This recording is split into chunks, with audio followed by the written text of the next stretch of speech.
Coming up on today's episode of Airborne Unlimited, Red Bull Air Race prepares for its final curtain. EAA submits comments to the FAA on Amazon's petition. And Sun and Fun and the Aerospace Center for Excellence aids the Bahamas.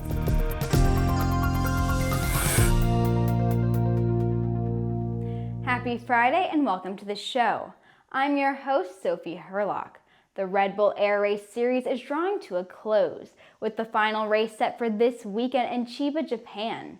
And while the focus is usually on the pilots and speed, the voice that communicates from ground to sky is what every air racing pilot relies on.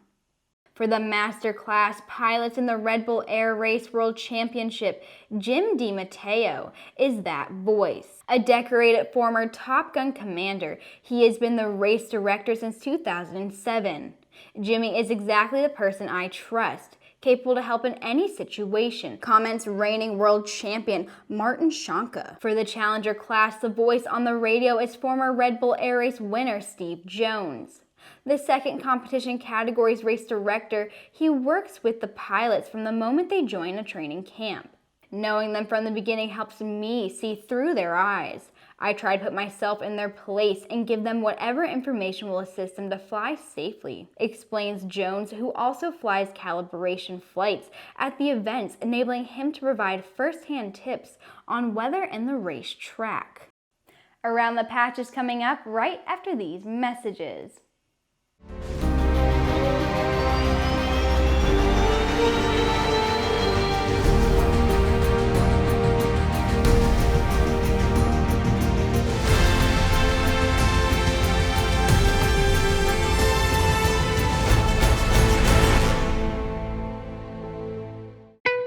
There's a difference between charting a steady course and pushing for the ceiling. And for nearly a century, Hartzell Propeller has been defining that difference. It's in our passion for engineering and research and our dedication to testing the limits of performance. We are built on honor. We are Hartzell Propeller.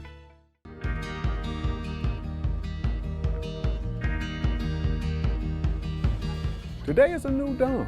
With a new name. Un nuevo logotipo. A new factory. Und einen globalen Kundenfokus. We are Continental Aerospace Technologies, and we stand behind you.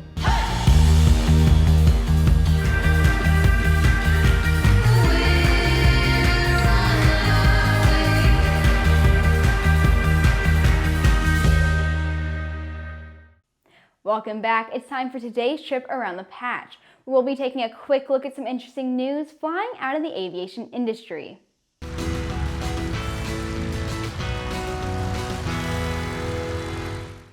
A potential collision between two satellites led to a bit of an issue between ESA and SpaceX, which the company says was the result of a bug in its on-call paging system. Authorities identified a 1 in 1,000 chance of a collision between ESA's Aeolus Earth observation satellite and SpaceX's Starlink Satellite 44. Holger Krag, head of the Space Debris Office at ESA, said that when SpaceX was informed of the potential for collision, the company said it would not change the orbit of its spacecraft.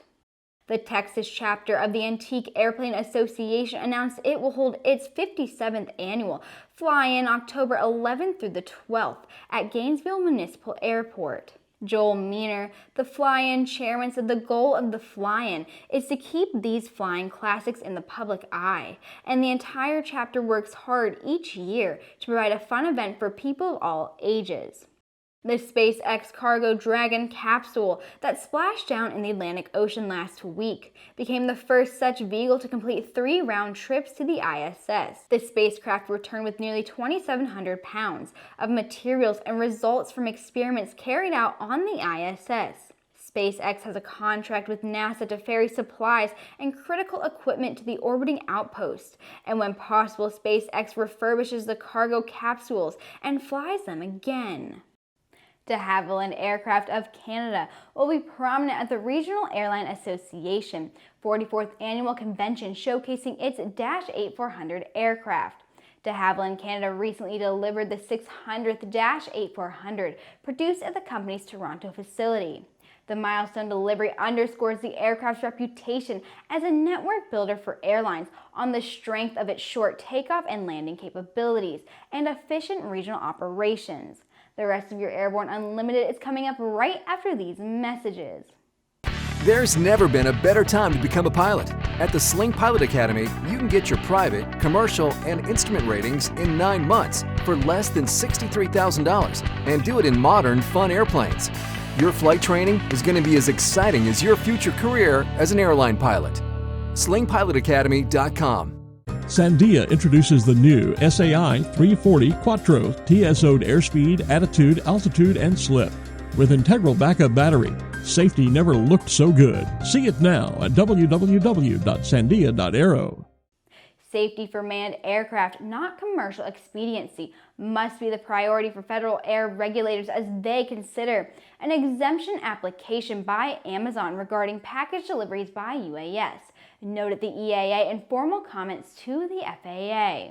The EAA made comments in response to Amazon's petition to the FAA that requested relief from certain rules in order to conduct deliveries by UAS. The exemption would allow Amazon additional freedom to operate below 400 feet above ground level, without the line of sight observation requirements for UAS operations. In addition to reaffirming EAA's long-standing position on UAS integration, the organization's comments give specific examples of various types of flying that takes place on a regular basis below 400 feet AGL. Those operations include ultralight vehicles, private airports and helipads, emergency medical flight operations, backcountry flying, seaplanes, and flights over open water or sparsely populated areas. This affirms the need for extremely reliable sense and avoid technology aboard unmanned systems that can detect any manned aircraft. Sun and Fun and the Aerospace Center for Excellence have organized a relief effort to send supplies to those affected by the devastation of Hurricane Dorian and the islands of the Bahamas. A receiving station is being established on the Sun and Fun Expo campus to process and distribute the supplies in partnership with Lakeland Linder International Airport. John Leanhounds, the president and CEO of Sun and Fun and ACE, said they are using what they learned when their facilities were used for staging relief efforts during Hurricane Irma back in 2017 to help out their friends in the Bahamas. Sun and Fun began receiving supplies today at 9 a.m. for distribution. Those wishing to drop off supplies in person can drive to the Sun and Fun campus and follow the signs to Hangar C, where receiving staff will process the donation. The items will be sorted and staged for distribution to approved carriers via land for delivery to seaports. Persons or organizations wishing to volunteer their time to assist in the sorting and distribution of supplies are welcome and may contact the Sun and Fun Volunteer Office at 863-904-4044 or email Robin McFarland at rmcfarland@flysnf.org. And that's it for this week, everyone. As always, don't forget to subscribe and to check us out on Facebook and on Twitter. If you want to read up on the latest aviation aerospace news this weekend, just head over to aero-news.net. Thank you so much for watching, and I'll see you right back here on Monday.